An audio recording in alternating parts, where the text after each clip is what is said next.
Budget से होगा विकास। नमस्कार, मैं हूं शंकर दत्त पंत। उत्तराखंड विधानसभा का बजट सत्र 14 जून से शुरू होगा। सत्र के पहले ही दिन सदन के पटल पर बजट पेश किया जाएगा। 6 महीने के लिए लेखानुदान लाने के बाद सरकार अब पूर्ण बजट लाने जा रही है। आम जनता और कई स्टेक होल्डर्स से राय लेने के बाद वित्त विभाग ने बजट को अंतिम रूप दिया है। हालांकि 75,000 करोड़ के कर्ज के बोझ तले दबी सरकार के सामने एक संतुलित बजट पेश करना एक बड़ी चुनौती होगी। इससे पहले मुख्यमंत्री और वित्त मंत्री ने गढ़वाल कुमाऊं में जनता के बीच जाकर हितधारकों से बजट के लिए सुझाव मांगे थे। ईमेल के माध्यम से भी लोगों से सुझाव मांगे गए और इन सुझावों को भी बजट में स्थान देते हुए अब वित्त विभाग ने इसे अंतिम रूप दिया है। बजट सत्र 14 जून से देहरादून में ही शुरू होने जा रहा है। यह पहले सत्र गैरसैंण में होना था, लेकिन सरकार ने चारधाम यात्रा और यात्रा में प्रशासनिक मशीनरी के व्यस्त रहने का कारण बताते हुए सत्र को देहरादून में ही आयोजित करने का फैसला किया। अब पूर्व मुख्यमंत्री हरीश रावत ने भी इसको लेकर सवाल खड़े करने शुरू कर दिए हैं। यानी कि गैरसैंण में बजट सत्र नहीं होने पर अब सियासत भी इस पर शुरू हो गई है। पहले आपको सबसे पहले सुनाते हैं कि क्या कुछ प्रतिक्रियाएं इस पर बीजेपी और कांग्रेस की आई है।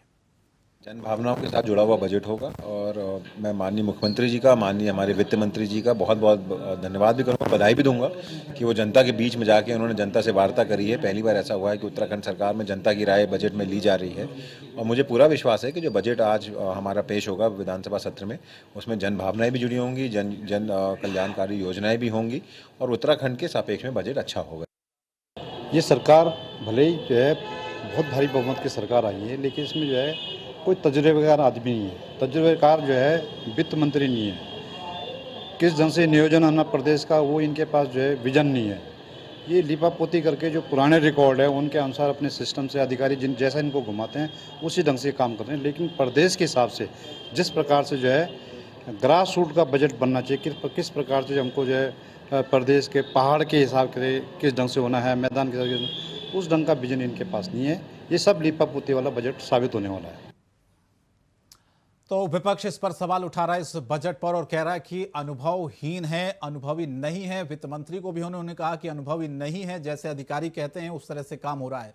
चलिए चर्चा की शुरुआत करते हैं। कुछ खास मेहमान मेरे साथ जुड़े, लेकिन उससे पहले मेरे साथ सूरज सिंह नेगी जी जुड़ चुके हैं, प्रवक्ता हैं कांग्रेस पार्टी के। बहुत बहुत स्वागत है नेगी साहब आपका इस चर्चा में।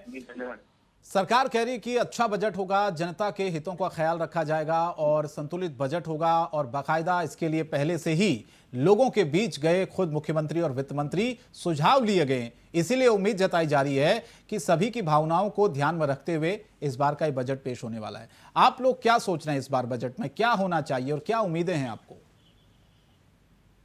देखिए, जहां तक उत्तराखंड राज्य सरकार का प्रश्न है जी, तो भारतीय जनता पार्टी के नेताओं ने चुनाव से पहले लोगों से वायदे किए थे।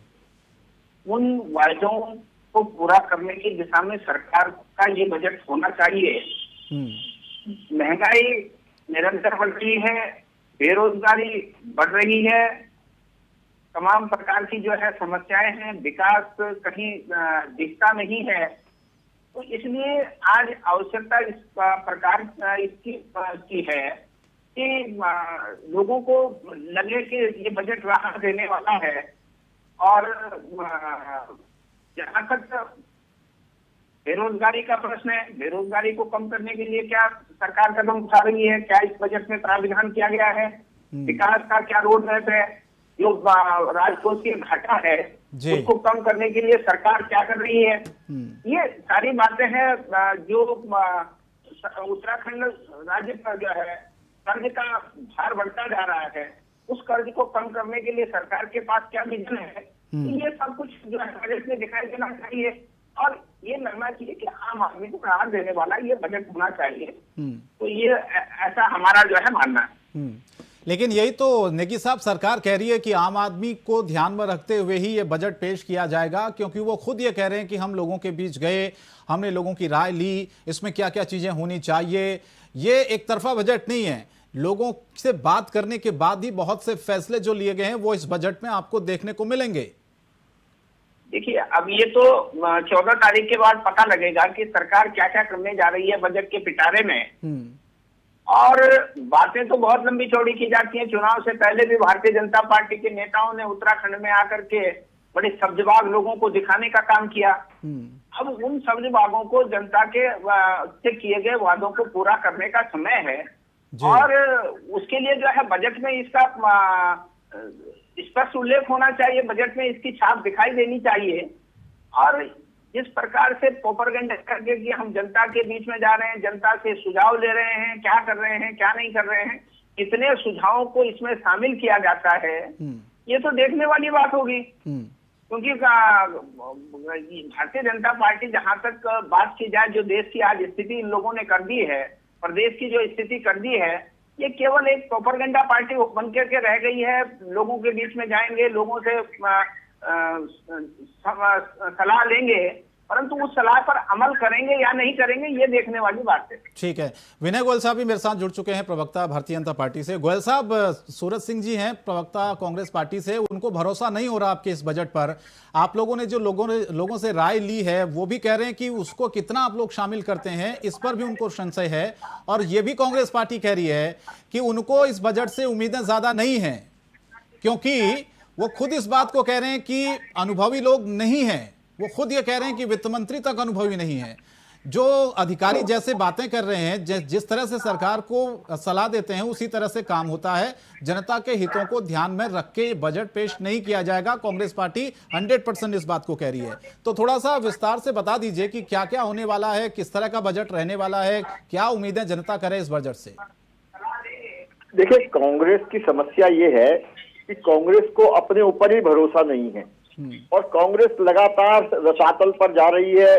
जनता को भरमाने का पूरा प्रयास करते हैं, जनता को भ्रम में डालने का पूरा प्रयास करते हैं और हर बार पहले से अधिक विफल होते हैं। और इसलिए ये सोच नहीं पा रहे, समझ नहीं पा रहे कि किस प्रकार से जनता को भ्रमित किया जाए और जनता को और मूर्ख बनाया जाए। लेकिन जनता है, वो सब समझती है, वो किसी के झांसे में आने वाली नहीं है।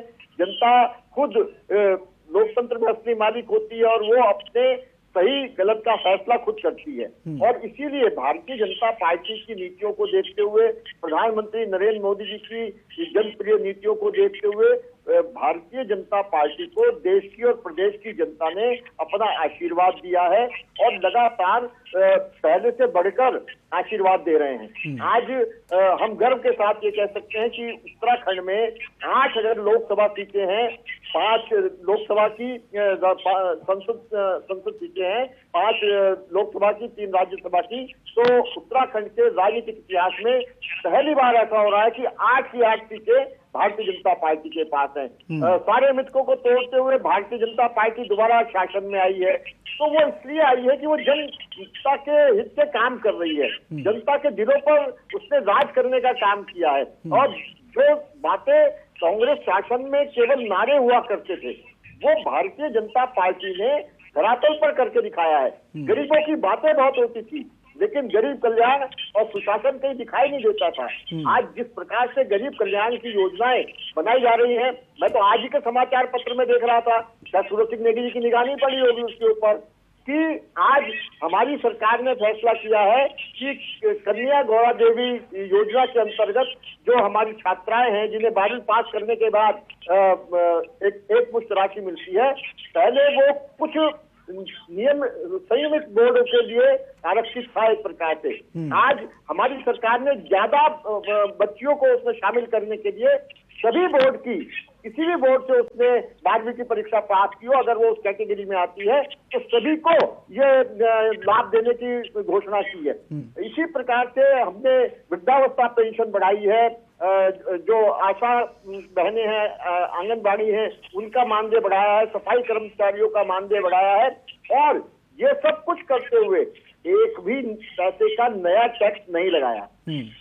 तो मुझे लगता है कि इतनी बड़ी कोविड महामारी के बीच में निःशुल्क राशन बांटने का काम किया, निःशुल्क सेवाएं प्रदान करने का काम किया, आयुष्मान के माध्यम से हम गर्व के साथ कह सकते हैं कि उत्तराखंड अकेला राज्य है जिससे पूरे उत्तराखंड वासियों को 5 लाख रुपए तक का प्रति परिवार को निःशुल्क इलाज मिल रहा है और वो सब बहुत सफलता के साथ चल रहा है। कई लाख लोग उसका फायदा उठा चुके हैं और लगभग 600 करोड़ से अधिक उस जनसेवा के काम से भारतीय जनता पार्टी की सरकार। ठीक है गोयल साहब, लौट रहा हूं आपके पास। मैं हेमा भंडारी मेरे साथ इस वक्त जुड़ चुके हैं, आम आदमी पार्टी के प्रवक्ता।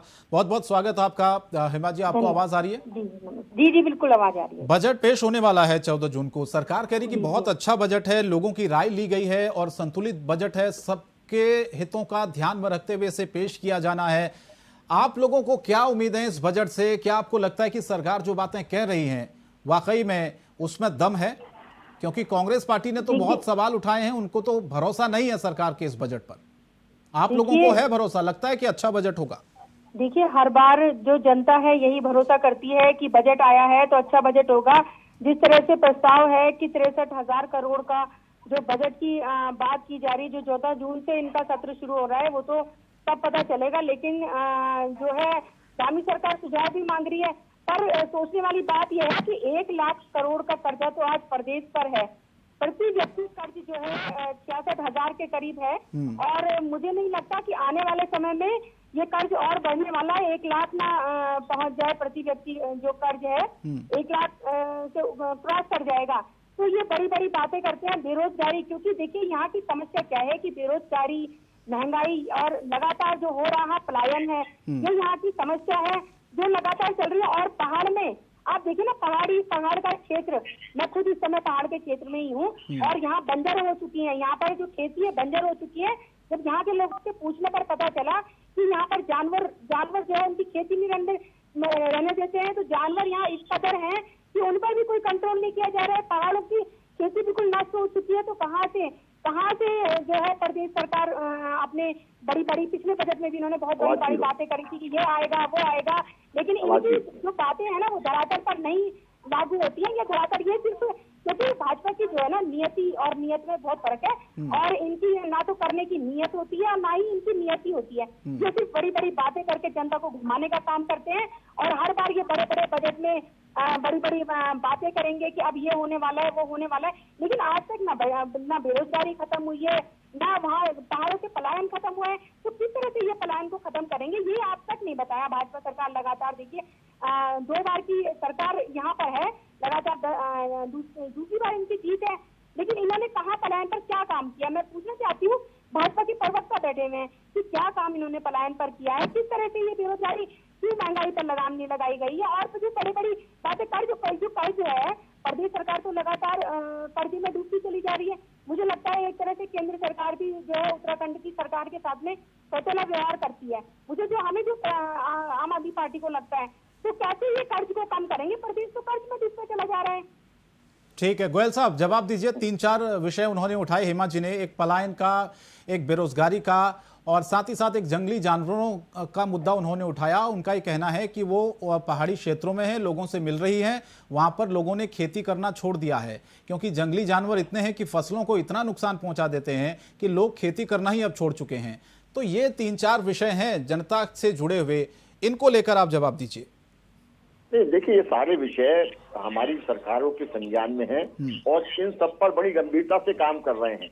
यहाँ तक कि आजकल मैं देख रहा हूँ हर डिबेट में एक कर्ज जो है वो बहुत एक फैंसी विषय हो गया है और बिना हम ये समझे कि कर्ज क्यों है और क्या मानक है उसके, हम केवल उसके आकार पे चर्चा करने लगते हैं। मैं आपके चैनल के माध्यम से अपने सभी दर्शकों को ये बताना चाहता हूँ कि कोई भी राज्य कितना भी जी चाहे कर्ज नहीं ले सकता, उसके लिए एक निश्चित मानक है। और मैं ये बताना चाहता हूँ हेमा जी को भी और अपने सूरज सिंह नेगी जी को भी कि अगर आप देखेंगे कि हमारी जो SGDP, हमारे प्रदेश की जो GDP है, उसका केवल 31% हमारा कर्ज है, जबकि जहां इनकी पार्टी की सरकारें हैं, चाहे वो कांग्रेस हो चाहे वो आम आदमी पार्टी हो, वहां GDP का 39% इनके राज्यों पर कर्ज है। तो अगर हमारे प्रदेश की GDP बढ़ती है तो हमारे अपने हेमा जी अपनी बारे में बोलने की आदत डाली है। ये गंदी आदत औरों से मत किया कि अपनी समय में बोलना दूसरी को। प्लीज नहीं, जब हमारे आप जब बोल रही थी तो पूरी शांति से सुन रहा था ना हेमा जी, या आपको बोलना तो मैं चुप हो जाता हूँ, आपको समझ रहे अपना। अगर आपको लगता है आपका बोलना जरूरी है तो आप बोलिए, मैं चुप हो जाऊंगा, कोई दिक्कत नहीं। आपकी बात को इसलिए मैं आपकी बात को इसलिए कह रही हूँ कि अभी हम लोग ये नहीं कह रहे कि आप दूसरे प्रदेशों की बात करें। अभी उत्तराखंड अरे तुलना तो करेंगे ना हेमा जी, अरे तुलना तो करेंगे ना। आप बात कर रही है, आप हर बार ये डिवाइसमेंट सब लोग लेके आ जाते हैं कि साहब इतना कैसे उसका कर्ज है। कर्ज से मानक कोई भी आदमी, कोई भी प्रदेश जितना मर्जी चाहे कर्ज नहीं ले सकता, उसको कर्ज उसकी जीडीपी के हिसाब से मिलता है और उसके मानक है। तो जरा छोटा सा नहीं, उनकी चिंता ये है गोयल साहब कि कर्ज तो बढ़ता जा रहा है, ये चिंता है।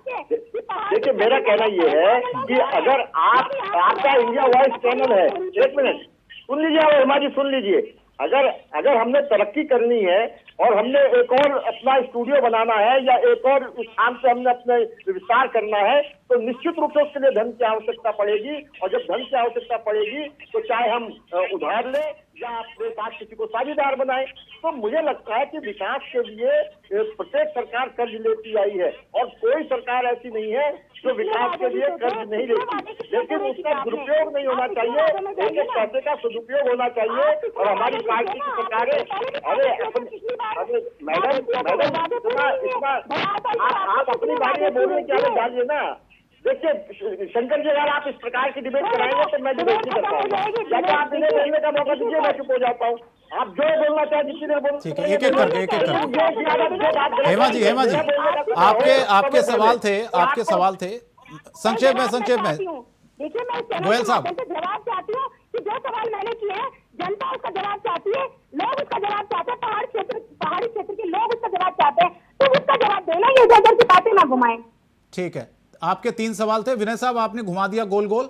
वो कह रहे हैं कि उसी विषय पर आइए, आप पलायन पर आइए, रोजगार पर आइए और जंगली जानवरों की समस्या जो लोगों के बीच में वो जा रही है, जो समस्याएं उनको बताई जा रही है, इस पर सरकार कितना गंभीर है, इस पर क्या काम हो रहा है? जी क्या इन्होंने कर्ज का विषय नहीं उठाया था? कर्ज के बारे में जनता को भ्रमित करने का प्रयास कर रहे हैं। मैं स्थिति स्पष्ट न करूं।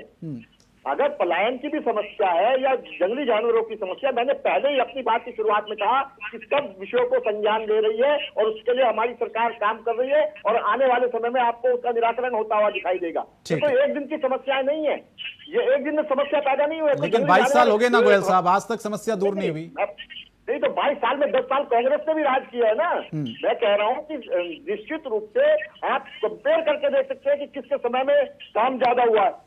आज जिस प्रकार से हम प्रदेश का इंफ्रास्ट्रक्चर डेवलप कर रहे हैं, जिस प्रकार से ऋषिकेश प्रयाग रेल लाइन जो सपने की बात हुआ करती थी, वो आज धरातल पर उतरने जा रही है। जब हम ऑल वेदर रोड की बात करते थे तो हमारे विपक्षी मित्र हंसा करते थे, लेकिन आज ऑल वेदर रोड धरातल पर दिखाई दे रही है। जो हमारे सारी योजनाएं हैं, अभी देहरादून से लेकर सीढ़ी तक सुरंग बनाने की बात चल रही है। तो जिस प्रकार से इंफ्रास्ट्रक्चर का अभी भी सवालों का जवाब नहीं दे रहे हैं, अभी भी सवालों का जवाब नहीं दे रहे हैं, क्योंकि दे नहीं सकते। अरे ऑल वेदर रोड इंफ्रास्ट्रक्चर का डेवलपमेंट होगा, वहाँ विकास होगा, तो वहाँ लोग रुकेंगे। पलायन तभी रुकेगा जब इंफ्रास्ट्रक्चर का डेवलपमेंट होगा। अरे भैया आपको 1-1.5% वोट मिलते हैं उत्तराखंड में और आपको चैनल में बराबर का समय आपको मिलता है। आप बहुत सौभाग्यशाली हैं। 1-1.5% वोट लेकर सारे प्रत्याशियों की जमानत कराकर आपको बराबर का समय मिलता है। हम आपको जवाब दे रहे हैं। जनता के सामने जाकर बात कीजिए ना। जनता आपकी सुनती नहीं है, जनता आपको किनारे बिठाती है और आप हमसे सवाल जवाब करते हैं। हम आपको सवाल दे रहे हैं तो आप मेरे समय में बोल रही है। आप निर्दल प्रलाप करेंगी, कोई तथ्य आपके पास है नहीं, जो मुंह में आ जाओ वो बोलेंगी, इस तरह से बात नहीं चलती है। ठीक है, मैं सूरज जी के पास जा रहा हूँ। सूरज जी, आप लोगों ने तो ये भी सवाल गैरसैंण का मुद्दा इस बार उठा दिया है। हरीश रावत जो वरिष्ठ नेता हैं, उन्होंने सीधे कहा कि उपेक्षा हुई है गैरसैंण की। जो वादा भारतीय जनता पार्टी ने किया था उस वादे को पूरा नहीं करती है। क्या समस्या है? देहरादून में हो रहा है सत्र। देखिए शंकर जी, भारतीय जनता पार्टी, मैंने कहा ना कि प्रोपेगेंडा करने में माहिर है और कहती कुछ है और करती कुछ है। इन्होंने उत्तराखंड गैरसैंण को जो है ग्रीष्मकालीन राजधानी घोषित किया। ये भारतीय जनता पार्टी की सरकार बताए कि प्रचंड बहुमत के बाद, चाहे केंद्र में हो चाहे उत्तराखंड में हो, प्रचंड बहुमत की सरकार बनाने के बाद क्या ये वादे को इन्होंने पूरा किया? क्या एक भी दिन गैरसैंण से ग्रीष्मकालीन राजधानी का संचालन हुआ? नहीं हुआ। यहाँ तक कि बजट सत्र भी आप जो है वहां पर नहीं करेंगे। तो किस बात का छलावा कर रहे हैं उत्तराखंड की जनता के साथ में? आप ग्रीष्मकालीन राजधानी बोलते वहां पर कुछ भी नहीं करना चाहते। अगर वहां पर ढांचागत सुविधाएं नहीं है तो ढांचागत सुविधाएं कौन बढ़ाएगा? ये आपकी जो है डबल इंजन की सरकार क्या कर रही है? अच्छा, दूसरी बात, ये जहां तक उत्तराखंड में भारतीय जनता पार्टी कह रही है कि हम लोगों की से सुझाव लेकर के उसको बजट में सम्मिलित करेंगे। आज ये देखिए कि राजकोषीय घाटा निरंतर बढ़ता जा रहा है।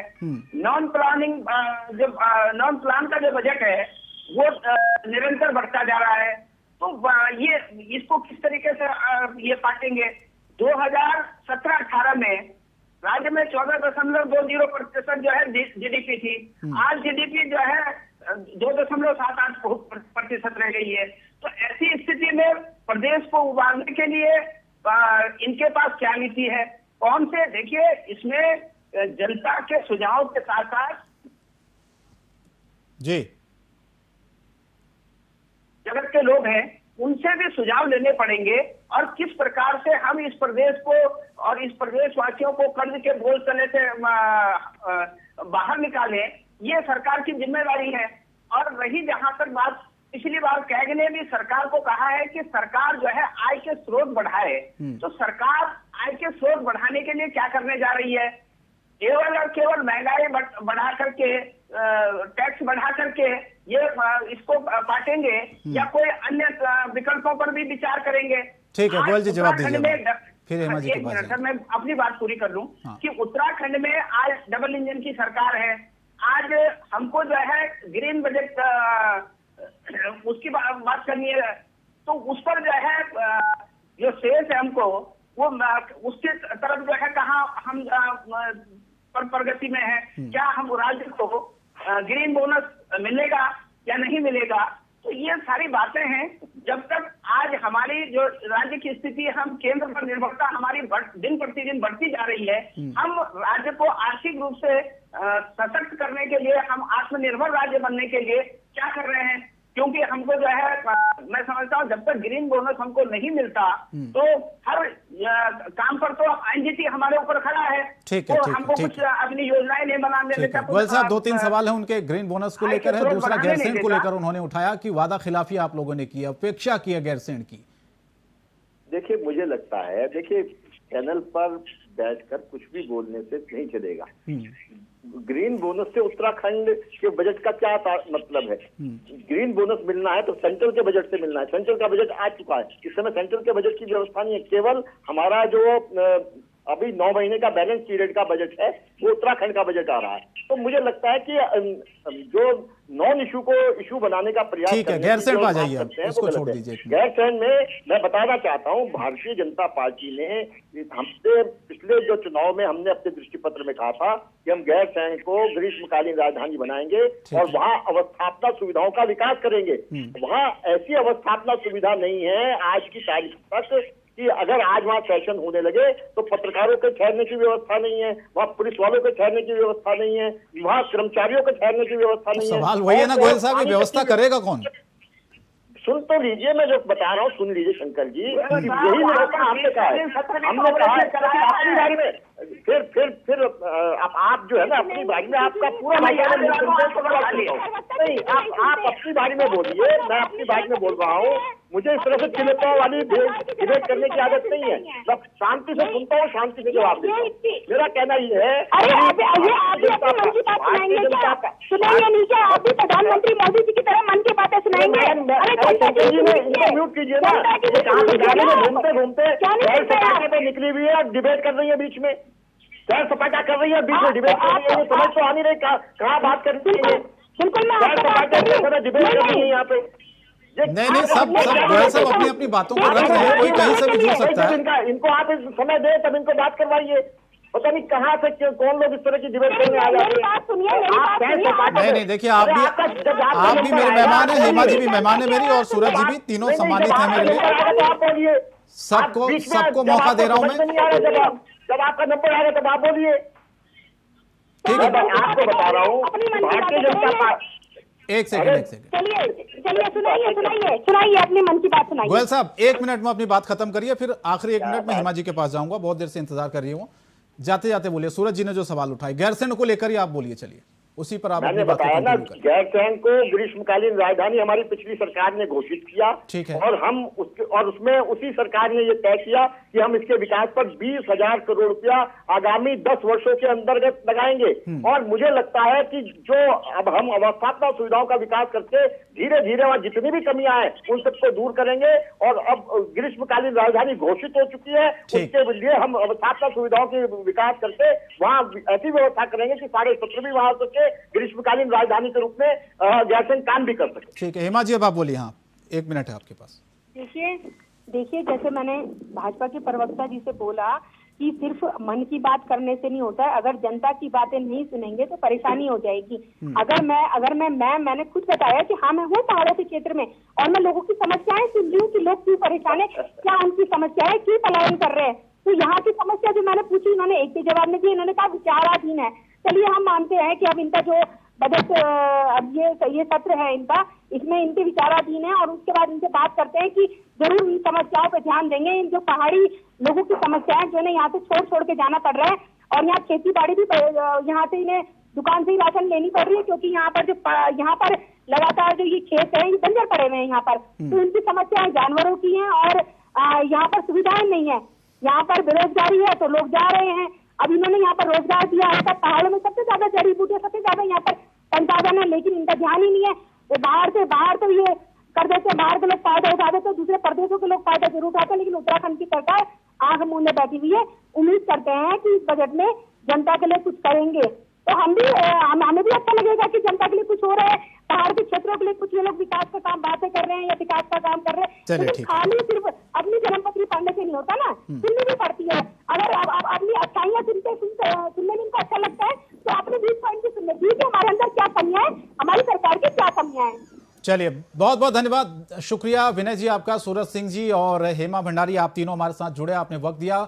वक्त की कमी इस चर्चा को आगे नहीं बढ़ा पाएंगे, लेकिन बजट से कितना विकास होगा जब बजट पेश होगा उसके बाद ये तस्वीर साफ होगी। लेकिन जिस तरह से बजट से पहले सभी लोगों के बीच में जाकर उनकी राय ली गई, अलग अलग जगहों पर जाकर, और इसीलिए अब सरकार ये कह रही है कि सबको ध्यान में रखते हुए संतुलित और अच्छा बजट उत्तराखंड के लिए पेश होगा। फिलहाल बड़ी बहस में इतना ही। इंडिया वॉइस पर खबरें जारी हैं। नमस्कार।